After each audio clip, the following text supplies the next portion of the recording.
Sí, a veces. Qué rico tu perfume. Puedo olerte.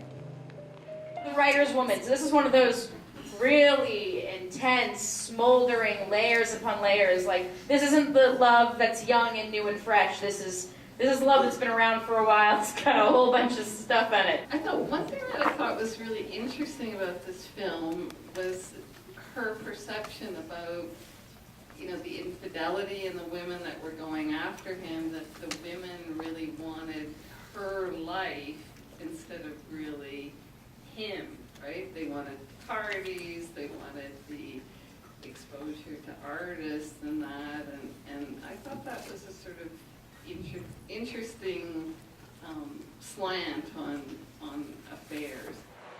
Eres tan bonita. Supongo que deben ser muchos los hombres.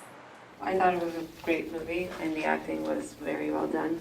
I would say it was quite interesting to see exactly how the women had most of the power in this relationship, and they were kind of toying around with this idea of, you know, the powerful, almighty prose writer, but meanwhile the woman who, you know, does poetry, and she's actually quite good at it, and it's much harder to do poetry, etc. So there was always this play on the different sexes, which I enjoyed.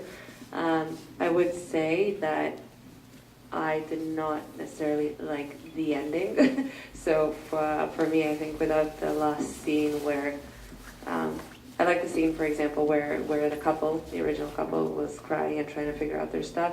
I thought the movie was a bit extended when the last lady, I guess the third person in the party, came in and ended up closing the movie with the love scene. So that was a bit, I think, of a stretch for me. Yeah, it's an interesting piece on ego and jealousy and what things mean to what people. Might be a little bit far-fetched, but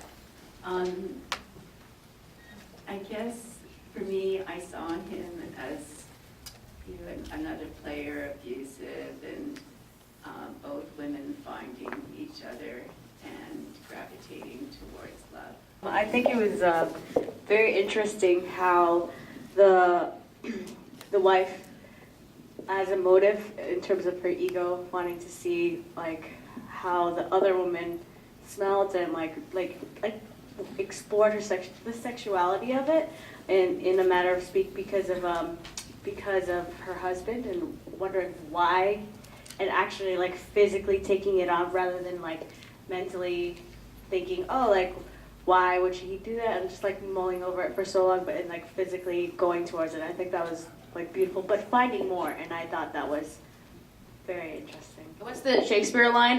Circling it back, what's good for the goose is good for the gander. But yeah, that whole smell your perfume line, oh my God. Whoa, smoldering sensuality in that scene.